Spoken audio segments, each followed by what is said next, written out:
This is the Buffalo Junk Journal. If you want to see the close-ups of the edges or other details of the book, refer to the pictures on the site because they're more effective, I think. So from the front, this is leather. I bought this in South Africa. This is an antique book. I bought this whole set of encyclopedias in South Africa. I did embellish the interior of this one. It's so sweet. I love these Chinese stickers. I live in Shanghai, China right now. We're getting ready to go home and then I'll be able to ship these to you. But I love the interior of this one. I think it's so sweet.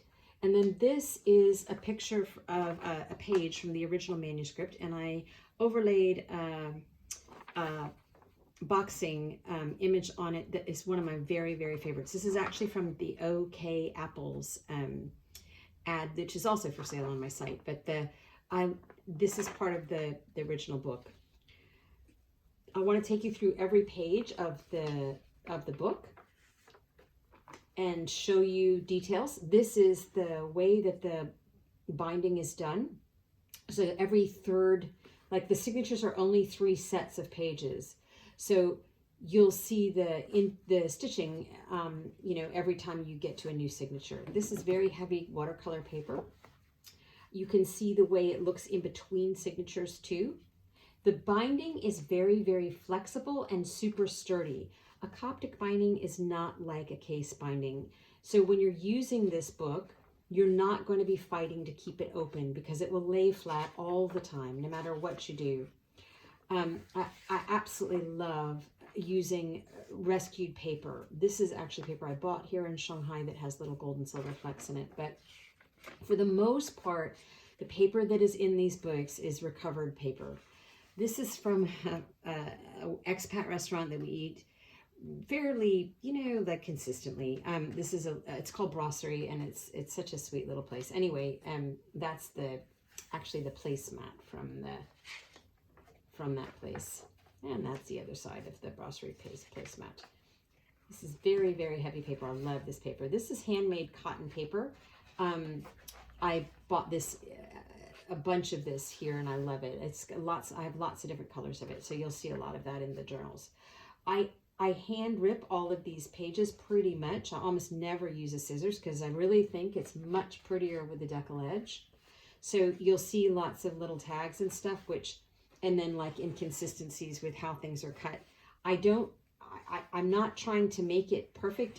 I want it to be beautiful. So my work is always about humanity and not about making something look like it came out of a factory.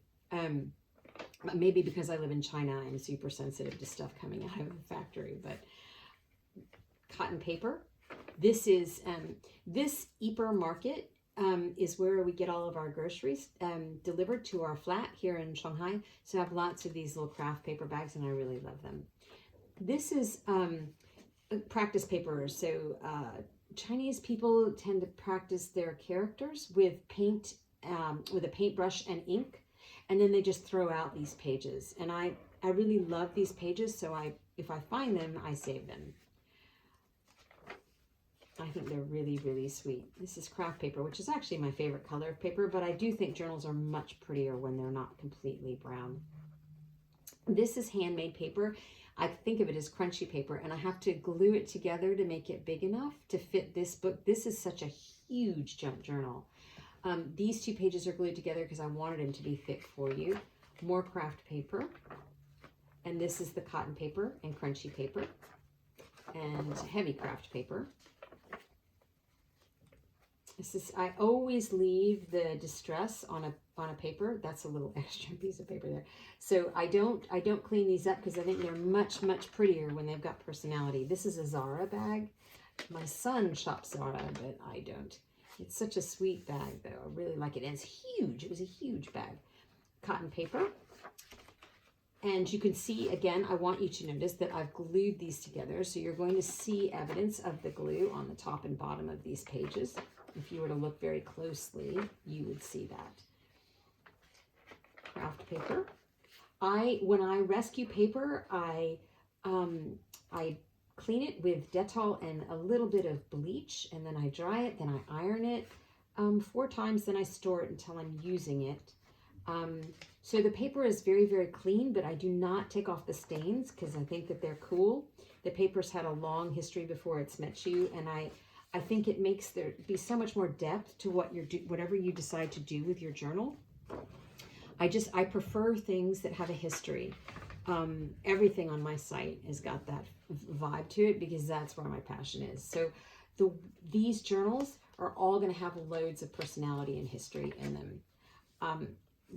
If there's been distress, I leave it on the papers. More crunchy paper. I love this paper. It's so sweet. And my marketing bags. And you can see here, like, this is the way that this paper was glued together. Makes that little ruffle there. I do not like surprises myself, particularly when I'm buying something that I think is expensive.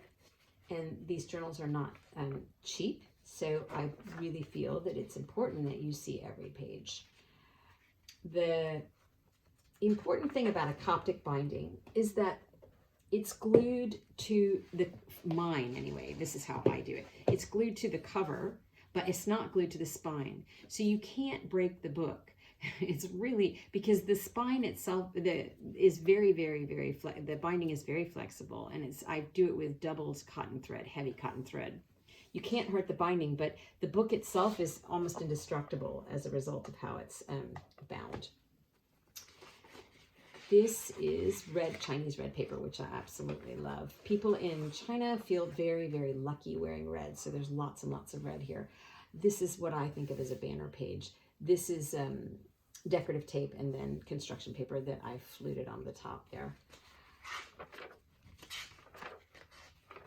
And more craft paper and a little bit of Chinese practice paper, and then a little bit of embellishment here, but not much. Just I thought it'd be fun to do like a little vine with a butterfly, so I did.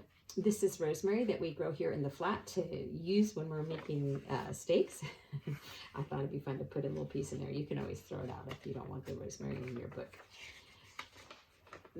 Lots of craft paper in here and watercolor paper. And getting towards the back of the book, you can see the distress on this page along with the stitching. And I think I'm going to get you through every page fairly quickly.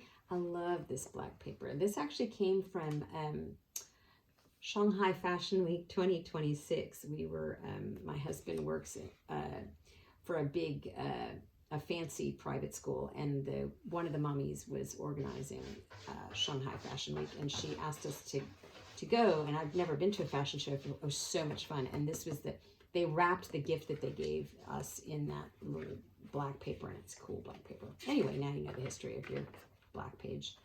Black pages are super fun because you can put photographs on them. That's the end of your Buffalo Junk Journal, and then I'll show you the embellishment on the back page, and then you can look up close to the brass bindings if you want to. And I put a little tiny bumblebee sort of thing on the back here. There is your junk journal.